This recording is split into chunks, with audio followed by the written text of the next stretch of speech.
Welcome. So happy that you joined us despite the little drizzle that's going on outside. I'm Latoya Strong. I'm the Director of Continuing Education here at MIBG.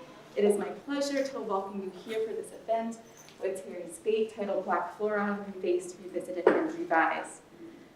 Before we begin, I would like to read the MIBG Land Acknowledgement Statement.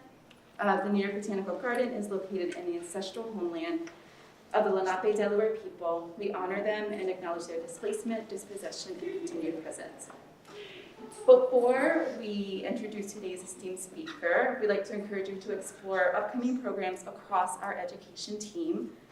So if you have young ones in your life, our spring break camp, which is from April 14th through April 18th at the Edible Academy, is open for registration. Our summer camps are also open. Our Edible Academy team is very excited and eager for your young ones. We also have some upcoming floral events that might excite this crowd as well. Since you're here, I'm assuming this is a floral crowd. On Tuesday, April 1st, John Salcedo, along with the Ikebana International New York chapter, will present an O'Hara Ikebana floral demonstration in Ross Hall. And on April 19th, we have a floral face-off with Ace Berry and Keenan Marshall, who are both participants on HBO's Full Bloom. And then following that showcase in Ross Hall, they'll be doing a special master class, which if you're a seasoned florist or a beginner florist, it'll be a perfect session for you. So now on to today. Our speaker today is Teri Speight. Teri is a proud native of Washington, D.C., a mother, grandmother, steward of our land, a garden communicator, and the former Region 2 Director of GardenCom International, and is a history lover. With ancestral sharecropping roots originating in North and South Carolina, Teri believes that connecting with Earth is an act of authenticity. After this, you can listen to the podcast to hear more about the work that Teri does. You can go onto the blog to read more about the work that Teri does. You can read the book. And then Teri will also be signing the book out in the lobby. The book is absolutely stunning and beautiful. You're going to see pieces of it today, but the images in it are absolutely stunning, and the people documented are at the Vanguard of Black Floriculture. Without further ado, please silence your phones, and welcome Teri Speight.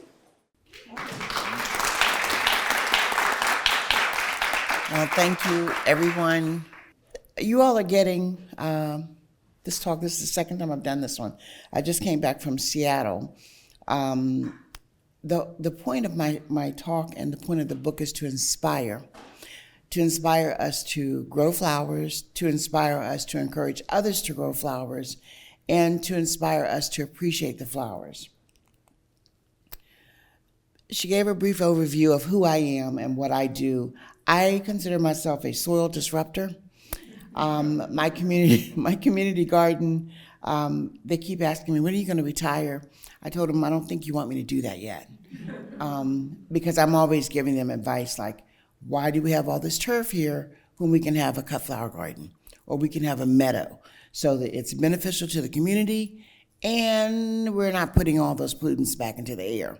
So anyone that talks to me for any length of time understands that I really am connected with this earth. I love it. We are the seeds. We're the seeds of our ancestors. No matter what race we are, but African Americans, we are definitely the seeds of our ancestors. We came on these shores in a dark space. We really didn't know the language. Yet we're still here. We were asked to make food. We had no idea what was edible and what wasn't. So we had to test it, I'm sure. And it was suitable, and that's why we're still here. We are more than the help. We are innovators. We are scientists. We are so much. The world has no idea. This is part of my latest research. This is a lithograph, I believe, it's 1870s. At least last week it was in the archives. We're trying to find out where in DC this was. This is the DC Flower Ladies. I have an inkling of where it was. Yeah, I have an inkling.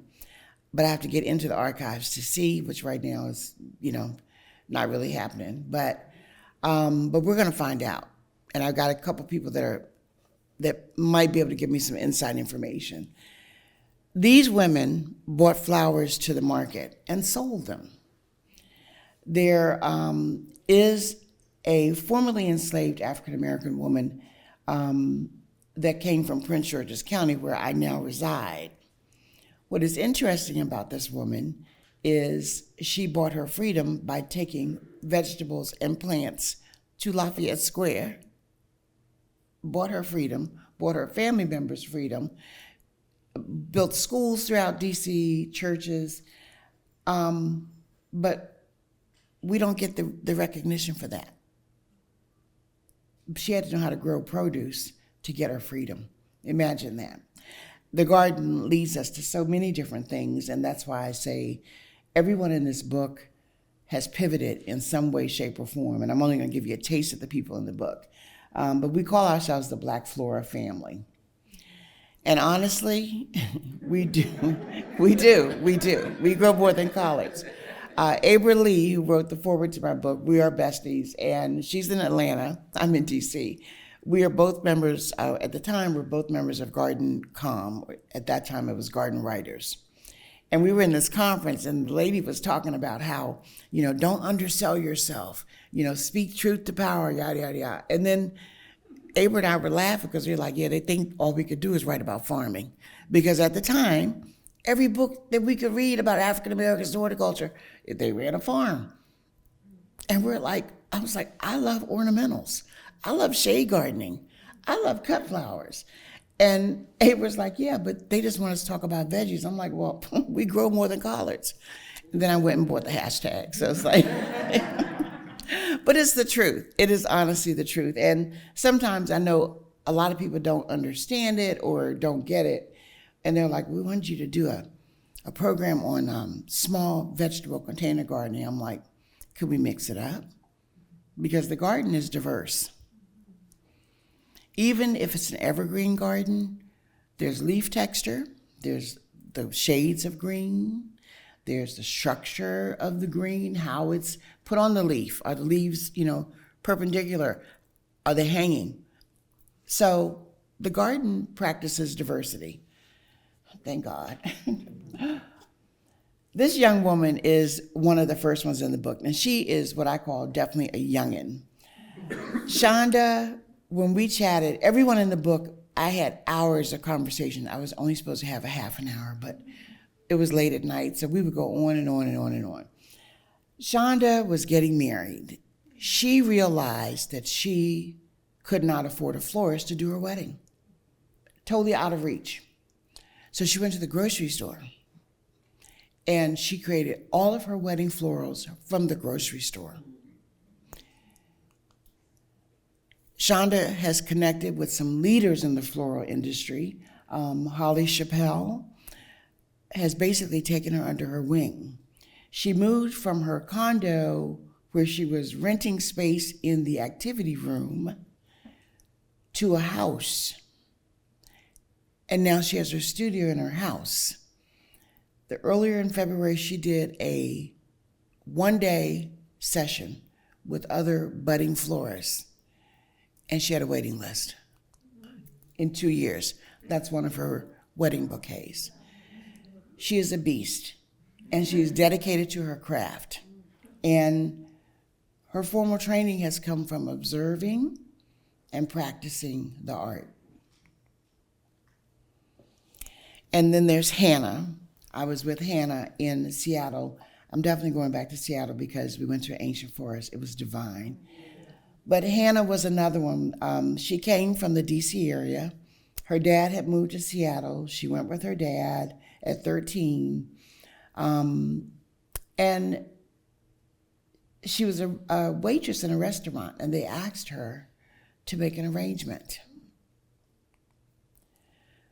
When we chatted, she had dreams of having a studio. The blue building is her studio on her property. She has a tiny house in Seattle where she raised her 2 daughters and her husband and the most beautiful big dog ever.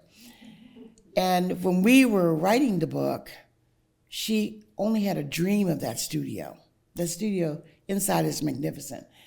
Her yard wraps around. It's not a big yard, but she's got a studio. She too is holding classes. She's training people. She mentors young children in the schools. Hannah is another one that is a beast. Now, she could have just kept arranging for the restaurant. She does private clients now, and she has a floral subscription service from that blue studio. That's her workbench, and she had the most amazing collection of sterling silver vases I've ever seen. And I was like, what do? Do you sell them? She goes, no. When I go take the vase of choice for that week to the restaurant, they have a space there. She brings her flowers. She designs on site because normally they're bodacious arrangements. So she designs on site, take the old vase back home and use it again. So we pivot. We know what it takes to make sure that we can keep going. That's one of her displays. So that's not easily carried in a car. But it does make a statement, and it's impactful whenever that one was last fall. That one was this spring. She forages, not just from her property, but from other places, and she mixes it up. Once again, diversity, everyone does it. Sometimes it's the way or things that you may not think about. I make arrangements for, by day, I work for a commercial developer, and the owner of the business will bring in a mishmash of flowers from his estate on the Eastern Shore. What's cool about it is there's joy when you mix alliums and raspberries in an arrangement. Throw a little bit of cotton in.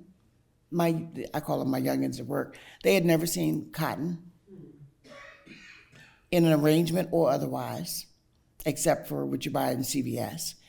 And they were like, this is so cool. I've introduced them to something new and different. I've taught them how you can mix things up and make it beautiful. And sometimes you have to think outside of the box. Gina is one of the coolest people I know. She's in California. For the past 4 years, Gina has been the only African-American woman that has participated in, I think it's called Art in Bloom, mix bouquets in a museum space where you don't know what the picture is going to look like, but they assign you a picture. And you have to look at that picture and make it relatable by making a bouquet or a floral arrangement. Gina does a lot of corporate events. She does a lot of weddings, and she's all about her work. You might have seen the bouquet on the right. Hulu hired her to do florals for an event they were having. Gina had a government job. She took some courses at the local community college at night because she was ready to pivot from her day job. She was doing events, and she was like, my heart is more towards events than my job in finance and government. So she had a good job. And the flowers called her. Hopefully they'll call people in this room today as well. We are not a monolith. I cannot say that enough. We grow more than collards. We really, really do have this connection with the earth because it is our familiar. I recently found out that I'm like 99.7% Sierra Leonean. And when I started reading more about what the Sierra Leonean culture is, they are connected with the soil. I'm like, okay, it makes sense now, you know. And I'm happy about that because at least I'm being true to who I am from the inside out. And we are creatives by nature. Growing up, every spring, my mom would have us plant, she called them coxcombs, but celosia, marigolds, and portulaca. And my dad had a row of Mr. Lincoln roses. That was my mother's rose garden, right by the chain link fence. And we used jelly jars. There was not a room in the house that did not have a bouquet of some type. It was just what we did. It didn't make sense to us. It was just something fun to do. But I also remember using branches from the mulberry tree in bloom. And my mom was like, you got to get out of the tree, Teri. I got out of the tree, but I had blooms with me. And I mix it with the other things in the garden. Because why not? I had no idea that the flowers were calling me at that time. Families, this couple, the Cottons, Taj, Victoria, the parents, Carly and Titus, they have grown now. Titus is really like a little He-Man now, but the cutest little thing. But when a couple says, you know what, we don't want the corporate job. We don't want the 9-room house. We don't want the big vehicle. We want to do something where we can raise our children. At the time, they just had Carly. They helped out at a florist shop, Mother's Day weekend. The flowers called them. Now they make wreaths over the wintertime, and they attend events like the South conference that was early February as well. And they connected with Dee, third from the left, and they connected with Whitney J. Whitney is another young one. Whitney has cut flowers and vegetables, but every time I talk with Whitney, she's helping out another farmer. She is connected to this earth. With the recent weather in North Carolina, it was hard to reach her by phone. We were just calling to check on her. She was like, well, I'm trying to find tools for these other farmers, other flower farmers, because we've got to grow the flowers. And a little more about Dee. Dee is one of our major connectors. We have an Instagram page called Black Specialty Cut Flower Growers. All of us in some way, shape, or form grow cut flowers. Dee is a woman that would not be deterred. Her space was not big enough for her dream. So she went to the neighbor and said, hey, you're not using your yard. Can I grow flowers in your yard? Oh, can I grow flowers in your yard? That's how Dee developed her floral subscription business. That's how Dee grew flowers to take to the market. Who would have thought about that? I mean, how many in this room would look at your neighbor and go, can I grow flowers in your yard? Exactly. Not only is she doing floral subscriptions, Dee is offering classes. She has pop-ups. Dee will show up anywhere for anybody. She has a joint studio with 2 other florists, and they collaborate. So once again, working on that diversity aspect, Dee has connected. When one person needs help, instead of hiring a freelancer, Dee's like, I'm here to help. If Dee needs help, others will go, I'm here to help. That's what flowers bring to the table, because flowers draw us together. The latest thing is Dee bought Sprout. It's a half truck kind of car sort of dealio, but she is so proud of Sprout. And it's like she said, now I can go anywhere and do anything because I can just put the flowers on the back of Sprout, which is amazing because, once again, this was merely part of the conversation when we were writing the book. That's 2 years ago. And in spite of everything that's going on, these women are still rolling with it, and they're determined to continue. And then there's Mimo. Mimo is like the godmother of the Black specialty flower growers. I was with her in St. Louis, and when I say another woman that's a beast, we had so much fun, number one. But she runs Urban Buds. Even with her son, August, we gave a talk at Bowood, which is like a shishi frou-frou shop with a nursery and a gift shop across the street. Before we left Mimo's house, we were laughing in the car because we had just collected tulips from her greenhouse that's beside the house. And it's not your typical greenhouse either. We shared our story. We had a lot of people in the room crying, not intentionally, but it was just speaking truth. Because who would have thought that Mimo came to St. Louis basically to see her mother off. Her mother was remarrying. When they went on their honeymoon, her mom's husband was like, I'm giving your mother a garden room filled with houseplants. Mimo was a social worker right here in New York. And she's like, I'm going, I cannot let my mother come back and have dead plants. So she took the plants, cuttings of them, all around St. Louis to identify them. Her mother came back, her mother was very pleased because they were all alive. And Mimo had educated herself, and that is when the flowers called Mimo. We signed books. These are two young budding florists. They were so happy to see us. They started the Tear Fest, honestly, because they were so happy to see us and really inspire them to not give up, to keep doing it at any cost. Borrow a neighbor's yard, connect with a wholesaler. Our cover girl, Talia Boone, such a force. During the period of pausing, because I refuse to use the other word, she went to a wholesaler and said, how come this isn't open to the public? And the guy was like, well, we just don't. Sometimes we can be a little pushy, but it's worth it at the end of the day. And she said, well, let's come up with a way to do this. She now owns Postal Petals, an online presence. You can order 3 different sizes of bouquets. They're pricey, but let me tell you, they hold up. I buy them, I treat myself to them. If people say, you want flowers? Yes, go to Postal Petals. Because why? 30 days, I get blooms from a box.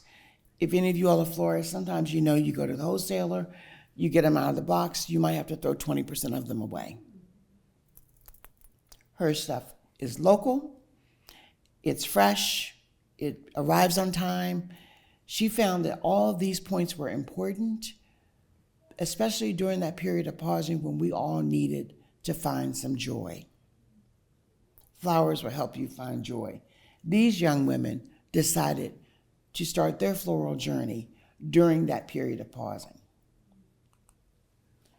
Like I said, not a traditional greenhouse. There's no metal structures and all that kind of newfangled stuff. This is Mimo with the wood-framed racks. She's doing the watering herself. I think she said this year she has 2 full-time people. Other people from the neighborhood come in and help. Who would have thought in early February that I would see an anemone inside about to burst in bloom, or even a dahlia? She just, like she said, threw it, put it in a pot, dug it up from outside. She was using some of those in her Valentine's Day arrangements. And I just love sweet peas. And I always start my sweet peas too late. And we were talking about sweet peas. She goes, well, just look down. And there it was. Totally brought me joy. Her growing space is behind her house.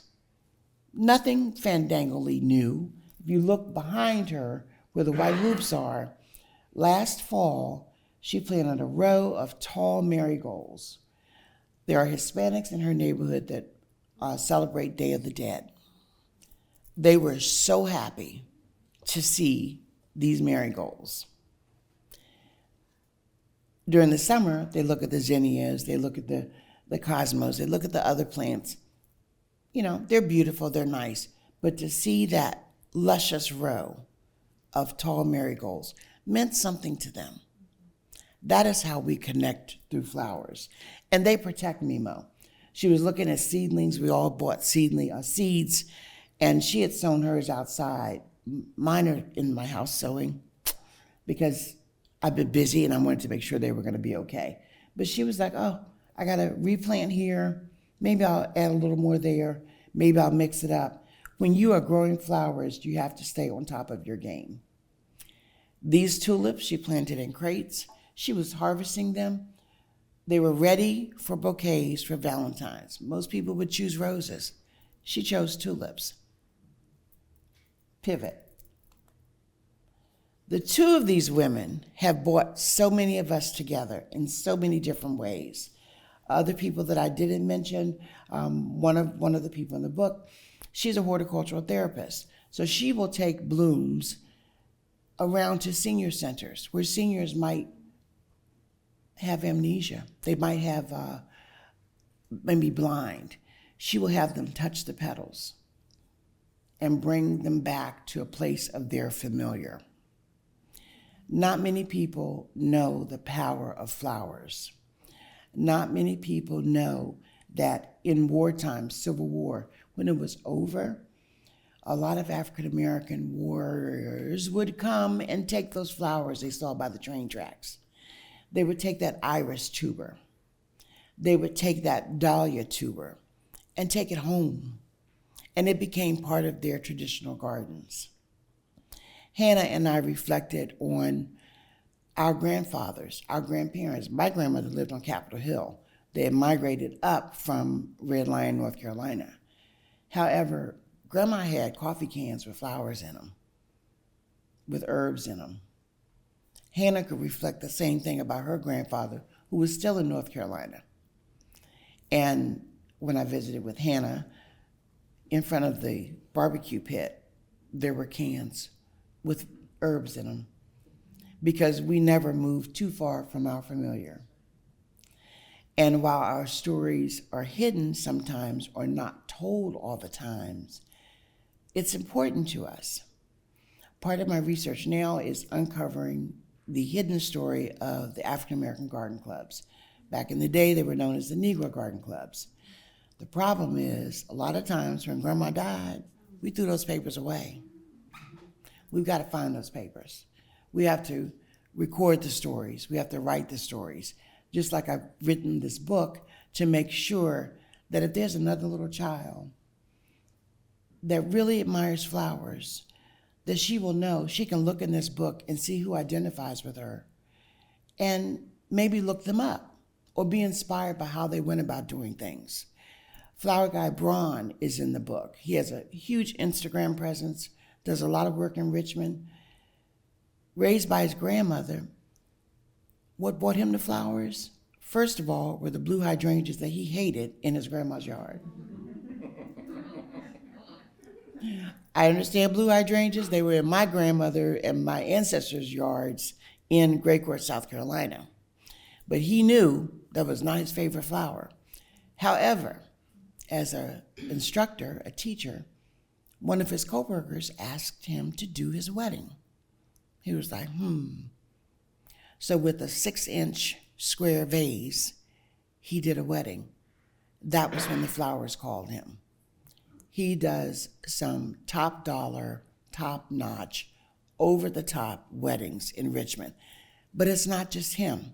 He reaches back and finds that event planner that's trying to get a start and says, hey, I need you to help me do this wedding. He finds that small florist that's trying to get a leg up and says, I need you to do my table decor. This is what it's supposed to look like. I'm going to provide you the flowers. I need you to set it up. So he's reaching back to help his flower community grow. A lot of florists will be tight. They don't want to share. They don't want to educate. They don't want to help others get a leg up in the industry. Everyone in the book is not like that. Kristen, if you saw the show, The Great Flower Fight, he's in our book. And I will consistently call it our book. Because Kristen, even though he's not doing that anymore, he does online classes. He does lectures. He wrote a book on floral arranging. You can sit in, he does a Zoom where you get the flowers and he helps you make it by Zoom. Right, who would have thought of that? But he wants to keep his presence fresh and new. And he's another one. He knew by growing up with flowers and his mom, he knew the flowers were calling him. In the midst of his studies, he went by a flower shop and said, you all do internships? They really kind of sort of didn't, but they hired him kind of. And next thing you know, he's in England filming, The Great Flower Fight. Yeah. So you got to pay attention to what calls you. You got to pay attention to your passion.